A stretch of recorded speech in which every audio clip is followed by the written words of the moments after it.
Coming up on Not the End, NDE.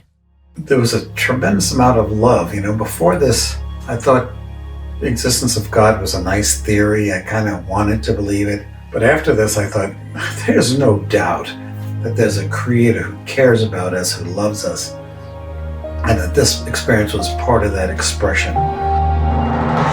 Many have died and returned to tell of their near-death experiences.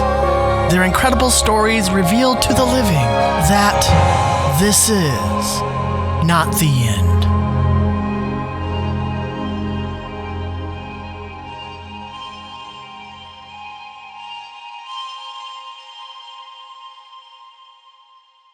Hello, my name is Vince, and I had a near-death experience, although I was not actually near death. And that reminds me, the term near-death experience includes people who were not physically in danger of dying. And they've used a new term called spiritually transformative experiences to describe these events. And I think that's what I had. Although it was a romantic breakup, I wasn't physically near death, but I wanted to die. I felt like I was a light, and the light just turned into a little speck of spark, and I wanted that spark to go away. I wasn't thinking of killing myself, but I just wanted all this to end.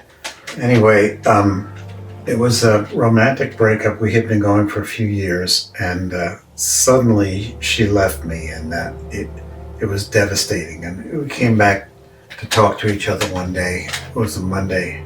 This was about 40 years ago. But the effects have stayed with me.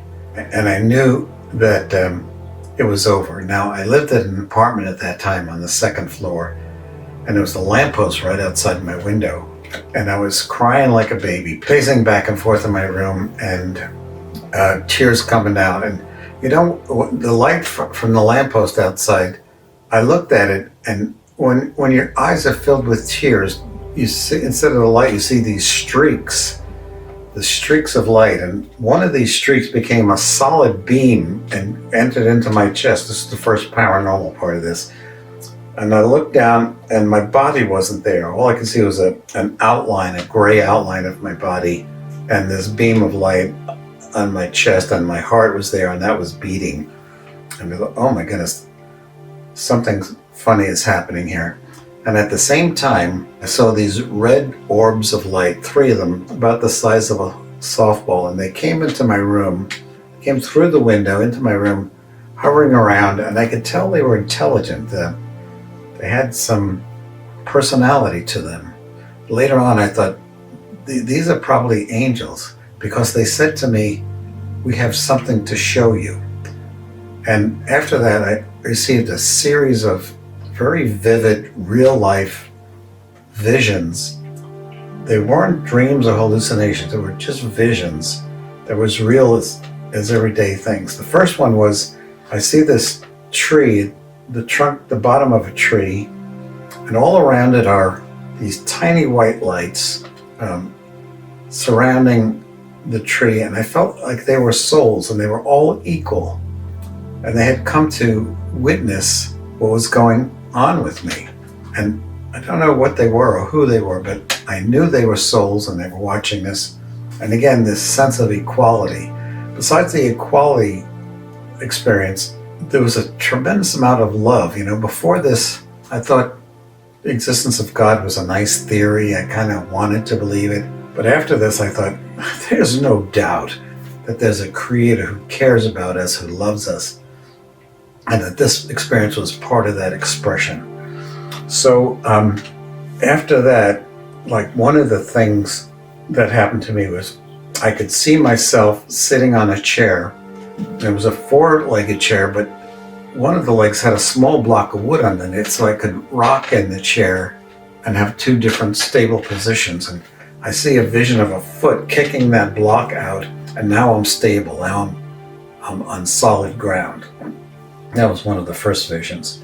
Then the window turned into like a portal. I could see through it. I could see myself on this chair rocking, but also I felt like I was in the chair and could feel this sense of balance there.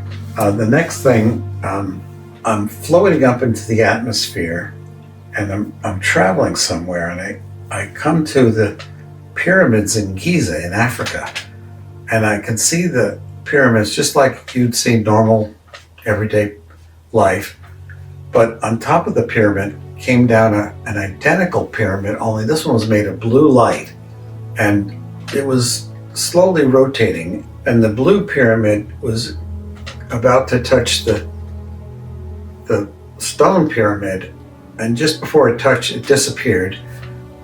And I found myself over Africa now again, but this time it was over Ethiopia, where they were having a famine and people were dying from starvation.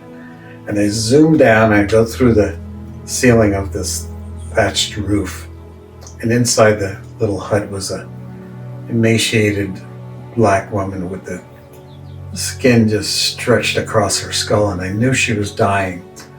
And a voice said to me, you're mourning about the loss of your girlfriend, but you could marry this woman and be just as happy as you would have been with your old girlfriend. And because of the sense of equality that I had seen in the vision with the trees and the souls, I just knew that was true at the time. I still, at the present, don't understand it, but at the time it was true. Another vision was, we broke up because part of the reason was that I was from a poor family, always felt myself as poor, and had extremely low self-esteem, where she was from a strong family, pretty wealthy, and I knew we couldn't do anything until my business took off, but it wasn't taking off, it was struggling.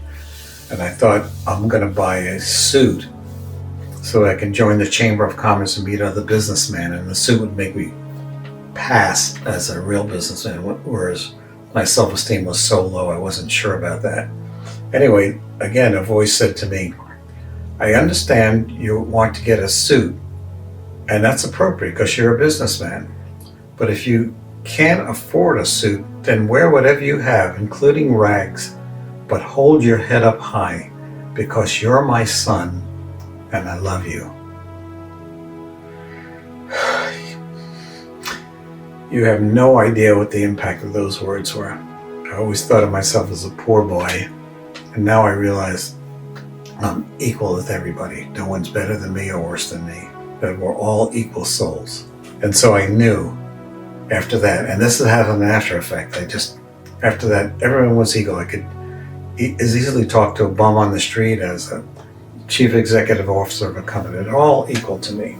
So these after effects, people, by the way, these after effects keep coming back to me. Now, over the last several years, more and more of these type visions have occurred to me. And people that are critics of near-death experiences say, well, it's a hallucination, or it's a dream, or some kind of machination in your own mind. And that certain drugs can mimic that, like LSD or ayahuasca or ketamine. Ketamine's a big thing popular now, where you have this feeling of being out of the body. But the big difference is that the ketamine experiences and the drug experience don't last.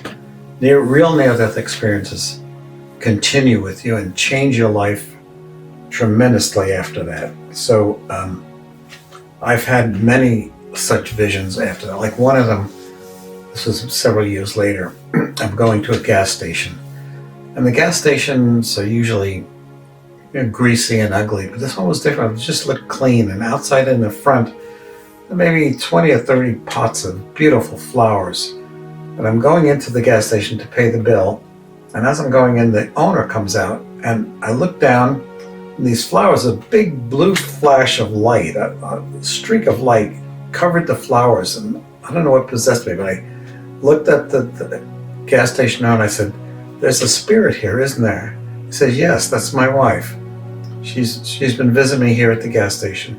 She died about a year ago, and she told me to put the flowers out here, and she's been with me ever since. And it's those kinds of things, you just can't make up. So anyway, there are lots of changes, like there's no fear of death. A lot of near-death experience people say that they're afraid of dying, and when they have this NDE, they're no longer afraid, because you just know that there's a God who cares about us and is overseeing our lives. This was not a hallucination or a dream. It was as real as waking life. And I just hope that you can have an open enough mind to accept that these things do happen, and hopefully one will happen to you.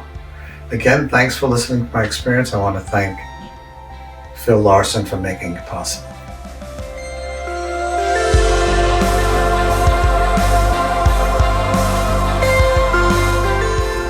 How is this story meaningful to you?